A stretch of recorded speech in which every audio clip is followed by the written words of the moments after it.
compte tenu du temps, je suis désolé, il faut qu'on enchaîne rapidement parce que nous avons encore une dernière présentation importante, c'est les conclusions d'un point de vue scientifique, des prospectives de ce que la médecine et la biologie du futur peut nous réserver avant de passer à Pierre Tambourin et à la cérémonie qui est prévue, qui est assez timée. Donc je suis désolé, on fait un peu vite. Et merci d'avance, Monsieur Sirota, vous me l'avez proposé, de faire en sorte de faire suffisamment court. Vous êtes le dernier, c'est toujours un peu le problème quand on arrive dans les derniers, pour qu'on puisse tenir au maximum ce tempo. Donc vous allez nous parler des faits marquants et des perspectives de la médecine du futur. Je rappelle qu'aujourd'hui, vous êtes conseiller spécial auprès de l'administrateur général du CEA et président de l'Institut universitaire du cancer de Toulouse.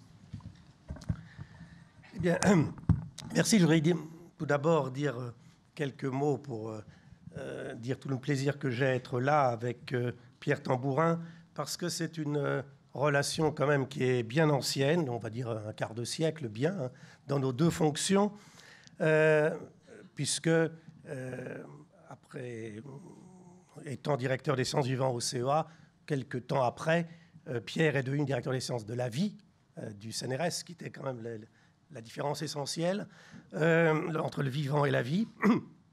Et je dois dire que depuis ce moment-là, on a eu une relation toujours constante, hein, et à titre, pour des raisons différentes, à chaque fois. Je crois qu'avec on a eu le même sens, hein, de ce qu'on devrait faire au niveau pour préserver la recherche, quel que soit l'organisme, et de façon à travailler ensemble. Je dois dire que, en fait, si on s'est bien connu, c'est par un pur hasard, c'est qu'il y avait une grande mode il y a 25 ans qui était dans le management de dire que les futurs directeurs devaient avoir un stage de management. Je m'y étais refusé pendant 2 ans. Finalement, on m'a trouvé un stage. On était, je crois, 7, 5 dans un palace d'Interlaken en Suisse, et où j'ai eu la stupeur de voir arriver Pierre. On était les 2 seuls, d'ailleurs, du public, puisque les autres étaient anxieux et du privé. Nous, on était assez dégagés de toute inquiétude sur notre avenir. Et ça a permis de se voir ensemble, puisque le stage lui-même, comme toujours, ces stages, ça s'est révélé être une secte, ce qui était évident d'ailleurs, rien qu'à le voir avec cette psychologie de pacotille qui nous était destinée, mais pour lequel on intervenait peu. Alors ça soude, hein, ces événements. Et je dois dire que, plus sérieusement, je crois que quand j'ai pensé qu'au CEA, on devait faire une recherche basée sur le nucléaire, il y avait tout un pendant qui était ce que j'ai appelé pour le nucléaire, c'est-à-dire la radiobiologie, qui était peu vieillotte au CEA, et j'ai demandé l'aide de Pierre, et avec Etel Moustaki, malheureusement disparu il y a peu de temps, on a pu monter, en collaboration avec le CNRS, toute cette activité de radiobiologie. Et puis, il y a eu aussi le fait que les universités nouvelles, mais M. le ministre le sait bien, au tout début, les universités n'étaient pas autonomes, mais on avait demandé à un organisme ou une université, je ne sais pas comment ça s'appelait, d'être administrateur délégué, je crois, et le CEA était l'administrateur pour Évry, ce qui a aussi donné une occasion de travailler ensemble. Et je dois dire que pendant toutes ces années, on a vraiment eu des relations pour travailler ensemble. Je dois dire, j'en profite puisque le ministre est là, que j'ai eu dans ma vie 14 ministres de la Recherche successifs. Il y en a un qui est resté 3 semaines. Donc ça a permis, hein, pour celui ou celle qui sont restés plus longtemps d'améliorer, permettre les 14. Et donc, on a pu, je crois, et aussi avec l'INSERM, assurer une pérennité, quels que soient les changements, hein, une espèce de ligne de base. On tenait compte, évidemment, de ce que nous disent les ministres, mais néanmoins, de pondérer tout ce qui pouvait être fait de façon à ce qu'on ait une bonne recherche, enfin, de l'intérêt au mieux des chercheurs. Alors, venons-en à cette médecine du futur, je crois que ce qui m'a frappé, c'est que si je regarde un petit peu en se retournant d'abord 30 secondes en arrière, quand on regarde l'évolution de la médecine, bon, il se trouve, durant mon internat que j'ai fait en gastro-entérologie, non pas en médecine nucléaire, mais qu'est-ce qui s'est passé? On mettait le gastroscope, hein, qui était un énorme tube rigide. On faisait pareil d'ailleurs pour les bronches, qui était encore pire. Qu'est-ce qui s'est passé? On a amélioré, hein, on l'a rendu plus fin, on a amélioré l'optique, on l'a assoupli, on a rajouté tout un tas de dispositifs dessus. Mais finalement, ce fibroscope moderne, c'est jamais que la continuité du gastroscope qu'on a eu il y a 30 ans. Et ce qui est frappant aujourd'hui, c'est que dans ces toutes dernières années, il y a eu pour moi 2 changements majeurs dans la médecine. Le premier, c'est la constante de temps qui a changé, ce qui s'est fait pendant des dizaines d'années de façon continue, brusquement, a changé de vitesse. Il y a eu une accélération considérable. Et deuxièmement, les acteurs de la santé sont en train de changer considérablement. Alors je sais que ce n'est pas le seul domaine. On peut dire aussi que dans le domaine du lancement de fusées, il y a eu des révolutions. Hein, on peut maintenant la faire monter et revenir verticalement. Et celui qui a fait ça, il a fait PayPal avant de lancer sa société de lanceur de fusées.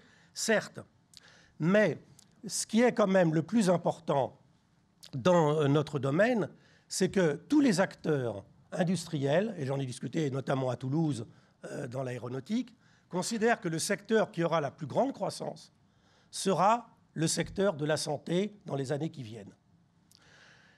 Et il y a encore 5 ans, personne n'aurait dit que Google, et même aujourd'hui Facebook, voire Amazon, se veulent être les leaders de la santé. Personne n'aurait dit que Samsung et Huawei, par exemple, veulent être les leaders de la santé. Et quand on est toujours dans notre assistance publique hôpitaux de Paris, on voit qu'il se passe des choses qui vont très vite. Et je crois que ces changements de constante de temps, d'un côté, et des nouveaux acteurs qui arrivent, font que la médecine du futur ne va pas être du tout la même que celle qu'on a connue il y a encore 5 ans. Alors, je crois qu'il y a donc à la fois une urgence pour la France à faire partie de ce développement et que d'autre part, on a des forces dans le domaine qui ne sont pas forcément des forces qui existent là où on le pense. Alors, la grosse différence, je dirais, par rapport aux lanceurs de fusées et à l'industrie de santé, bon, je pars plutôt d'un positionnement industriel pour des raisons très particulières, mais je ne vais pas donner le résultat de tout cela aujourd'hui, bien entendu. Mais c'est que l'approche de la médecine du futur, je ne vais pas encore dire ce que sera la médecine du futur, parce que si quelqu'un le savait, ça serait déjà simple, mais on sait quand même dans quelle direction on va aller. Et les directions qu'on va aller, c'est certes obligatoirement qu'il y aura une approche qui est multifactorielle et qui ne va plus être simplement une approche classique comme on nous l'a appris sur des pathologies. Et cette approche de médecine dans les prochaines années, on l'a vu ce matin avec l'exposé notamment d'Yves Lévy, c'est que ça repose sur la collecte de données qui vont devenir considérables. On peut dire que 80% des données qui sont recueillies, des données médicales qui sont recueillies aujourd'hui n'existaient pas il y a 3 ans. Donc tout ça va à une vitesse absolument extraordinaire. Donc, collecte de données, analyse à grande échelle, qui va permettre d'identifier tout un tas de combinaisons de facteurs qui interviennent dans des maladies. Mais ce que ça veut dire aussi, ça veut dire qu'il y aura obligatoirement des outils qui doivent aider le médecin, donc des outils d'aide à la décision. Ces outils d'aide à la décision, ils vont intégrer des connaissances qui vont être les connaissances qui sont générées et qui sont, on l'ai dit, en nombre considérable et qui sont impossibles à apprécier par un clinicien tout seul. D'autre part, le malade qui va se trouver, alors je ne sais même plus si on doit l'appeler encore l'hôpital du futur, parce que ce n'est plus vraiment un hôpital, c'est une espèce de hub dans lequel le malade va passer et va ressortir assez rapidement.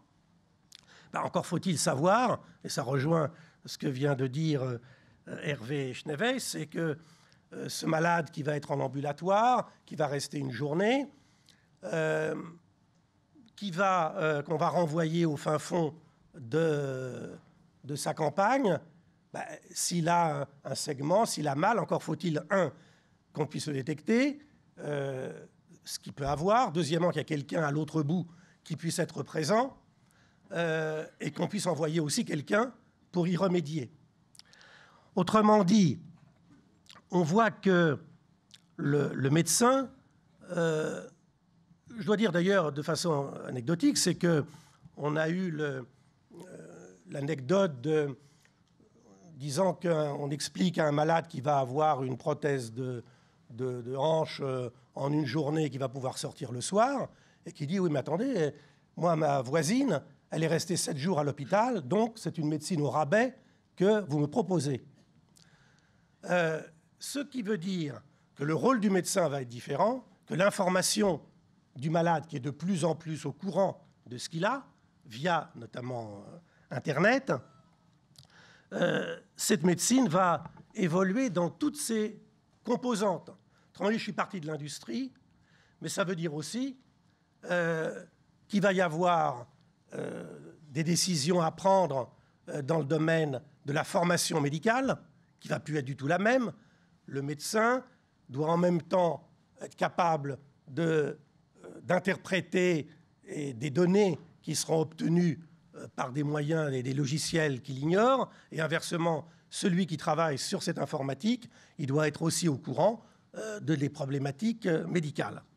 Donc, on passe à un problème de formation universitaire, pas seulement des médecins, mais de toutes les formations paramédicales, et y compris d'ingénieurs, avec des passages qui vont être nécessaires entre des cursus qui sont des cursus d'ingénieurs ou des cursus de sciences, des cursus purement médicaux. Et bien entendu, on le voit, puisque tout ça n'aura un sens que si c'est accepté par le malade, mais aussi par son entourage, donc par la population.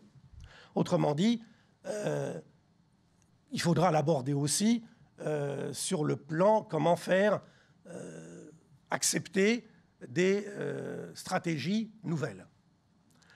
Alors, une fois qu'on a dit ça, il est clair que l'innovation technologique, qui est évidemment être au cœur de tout cela, puisque vous avez vu qu'il y a évidemment tout ce qui est classique au niveau médical, mais il y a aussi les objets connectés, il y a le traitement des données, on l'a vu ce matin avec tout le programme Médecine génomique 2025, mais tout ceci se fait pas seulement dans la génomique, mais dans l'ensemble de la santé.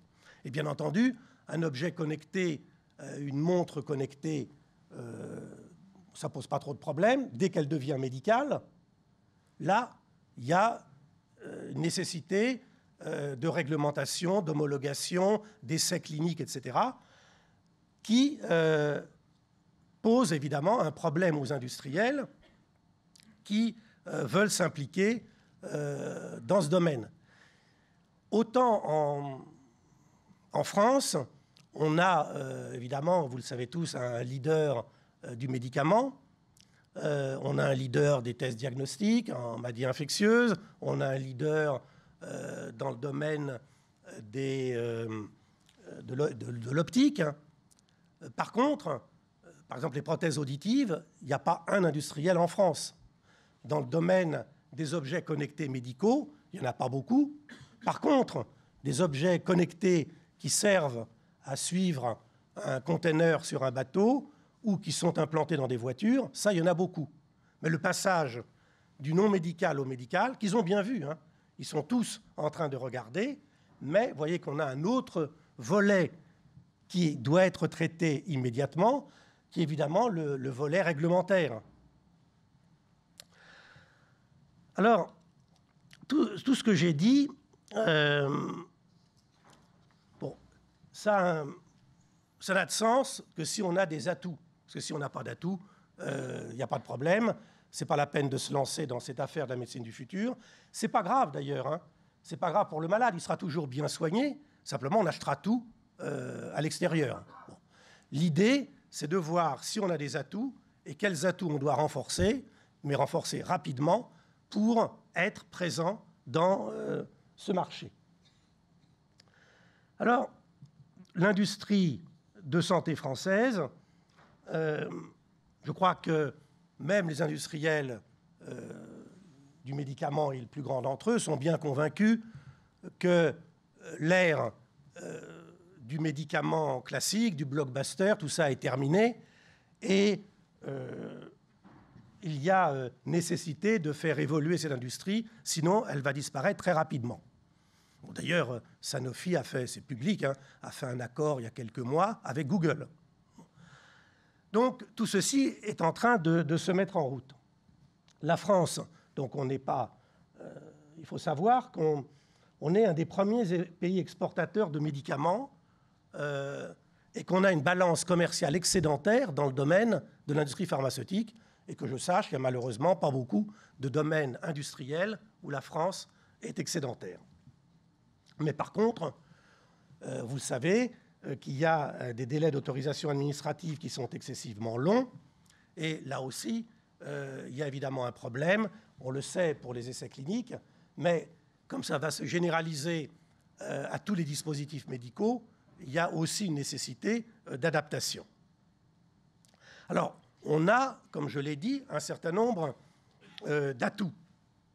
Les atouts, alors je ne vais pas dire qu'on a un système français de soins qui est excellent, qui est reconnu, enfin tout le monde sait ça, mais c'est d'ailleurs pas faux, hein, que le malade a une liberté de choisir son médecin, qu'on a finalement un accès quasi gratuit aux médicaments et à tout ce dont on a besoin.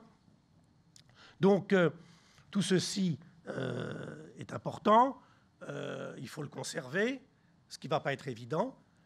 Et deuxièmement, au niveau de la recherche, quand même, hein, il faut le dire, hein, que l'INSERM est le premier organisme de recherche biomédicale en Europe et le deuxième dans le monde. Si personne ne le dira, sinon, puisqu'il est là, que c'est le premier déposant de brevets européen, tout ceci. Et puis d'autres ont dit le contraire dans un certain journal il y a 15 jours. Vous savez aussi que le CEA est l'organisme public le plus innovant au niveau mondial par le classement Thomson Reuters, et le CNRS, comme c'est le plus gros, il est aussi le numéro 1 mondial, toute recherche confondue. Et on a fait, hein, pour être efficace, l'Alliance Avicen, qui se perpétue, je crois, avec succès aujourd'hui, avec son pendant industriel, l'ARIS. Donc, on a des atouts en recherche, mais on a surtout aussi des atouts dans d'autres domaines. Hein. On le dit tout le temps, mais c'est vrai sans être vrai en mathématiques, en physique, en chimie, en informatique, etc. Sauf qu'il faut le mettre en œuvre. Et que pour l'instant, certes, on a des médailles Fields, on a quelques prix Nobel de médecine, mais le travail ensemble est plus délicat. On a fait les IHU, tout ça est très bon et va évidemment dans le bon sens. Il y a eu aussi beaucoup d'efforts qui ont été faits dans la valorisation, peut-être trop d'ailleurs, hein, mais ça, Pierre Tambourin l'explique dans ses rapports.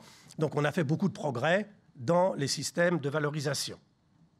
Et puis il y a un atout qu'on oublie peut-être, hein, qui est l'atout de la francophonie, car on a quand même, hein, un marché francophone qu'on oublie toujours, hein, mais qu'il ne faut pas oublier dans le domaine de la médecine du futur.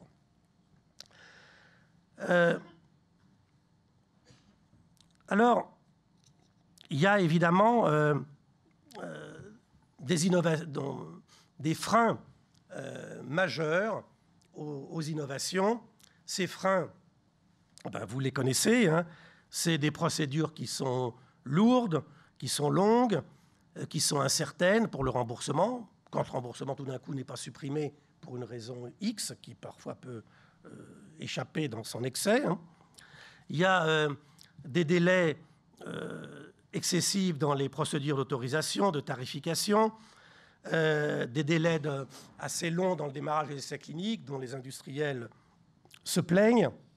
Et puis d'une façon générale, il y a une prévalence d'une culture de sécurité sanitaire et du principe de précaution sur la culture de risque et sur la culture d'innovation qui est plus prépondérante dans les pays anglo-saxons. On a un système hospitalier qui est privé de toute marge de manœuvre et qui, même s'il dit qu'il va favoriser l'innovation, en général, on le sait bien dans les organismes, hein, c'est de l'argent qui va servir, ce qui est bien, à repeindre les couloirs des urgences, mais pas forcément à développer l'innovation. Il y en a d'autres, hein, le cloisonnement des soins de ville et des soins hospitaliers. Il y a aussi la frilosité des investisseurs dans le domaine biomédical, car c'est vrai que le risque est plus grand et que les délais de retour sur investissement sont très longs. Donc, vous voyez que l'ensemble déjà des contraintes fait que pour être présent dans la médecine du futur, rien que sur ce point-là, hein, il y a déjà des changements considérables qu'on doit apporter au niveau, en particulier, des tutelles.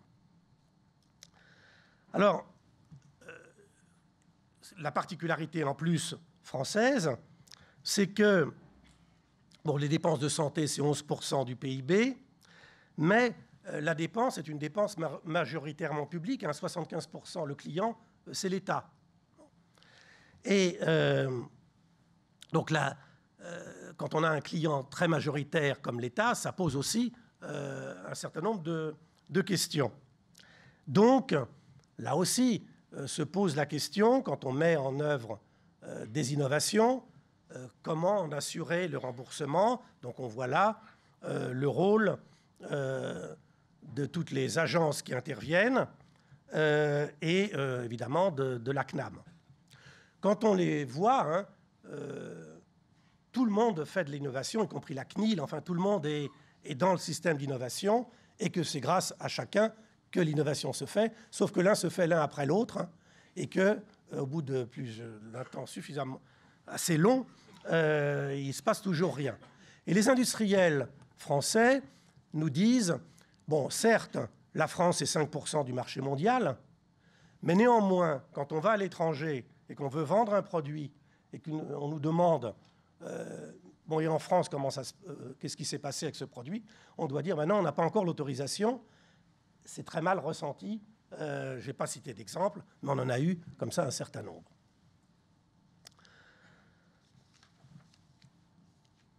Donc, vous voyez que cette image, finalement, de la médecine du futur, elle est évidemment extrêmement complexe, puisqu'elle n'est pas seulement strictement médicale. Le médecin sera plus le même.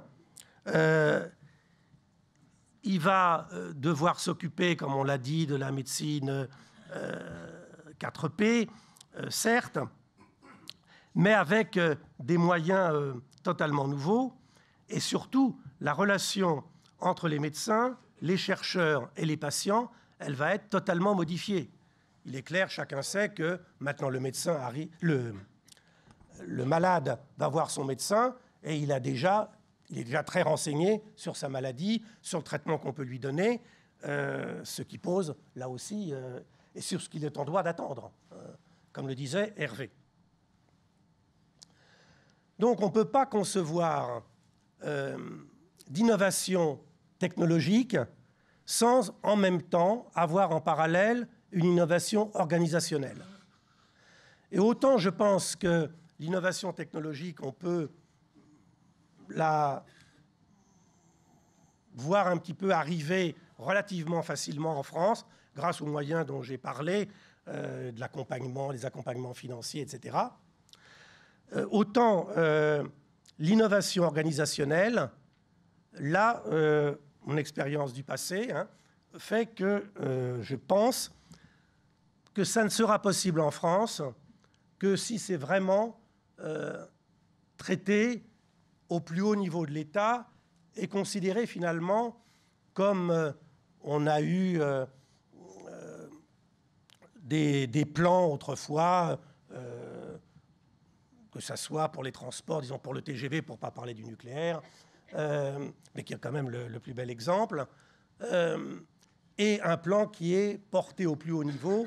Alors je sais bien que parler de plan, c'est quelque chose du passé, mais néanmoins, compte tenu des aspects qui sont tellement différents et qu'il faut traiter en même temps et ne plus séquentiellement, ne plus travailler en silo comme on le fait actuellement, eh bien, ça va demander des mesures qui devraient être mises en œuvre par le prochain président de la République, puisqu'il y aura des élections prochaines.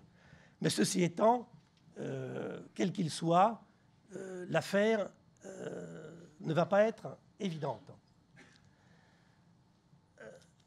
Néanmoins, je suis persuadé, quand je dis je et tous ceux avec qui on a travaillé cette question, cet enjeu de la médecine du futur, au niveau économique, ou simplement au niveau de la croissance, c'est vraiment l'enjeu essentiel qu'il ne faut pas rater. Et la vraie question, c'est comment... Alors on peut proposer un certain nombre de mesures, certes, mais le tout, ce n'est pas de proposer des mesures, c'est de les mettre en œuvre. Et c'est ça, pour moi, qui est le véritable challenge. Je voudrais dire aussi que si on veut rester à l'avant-garde de la médecine du futur, si on veut faire une opportunité pour une relance de l'industrie de santé française, il faut qu'il y ait de faire apparaître, encore une fois, un enseignement totalement nouveau. Il faut faire apparaître des nouveaux métiers. Et il ne faut pas se leurrer, combien même on obtiendrait des pouvoirs publics qui mettent en œuvre un tel projet, il faut avoir immédiatement, en même temps, l'acceptation du public. Sans quoi, rien ne se passera et le politique reviendra en arrière extrêmement rapidement. Donc c'est tout le système de santé qui est impacté par cette rupture conceptuelle et pratique de la médecine. Et encore une fois, en dehors des industriels de santé, même si on est plutôt faible dans le domaine des systèmes médicaux, de l'imagerie qui est faite en France, néanmoins, en matière de traitement des données, on a là des atouts qui sont absolument considérables. On a des leaders mondiaux, comme Sanofi l'est dans le domaine du médicament. Atos est un leader mondial. Orange Healthcare dans le domaine du stockage, de la sécurité des données, des Capgemini, Dassault Systèmes. Tout ça sont vraiment des industriels qui sont capables de travailler dans ces domaines. Simplement, ils veulent avoir des assurances. Et c'est ça, je crois, que tout le monde attend et que je pense qu'il devrait pouvoir être fait, j'espère, Monsieur le Ministre, rapidement.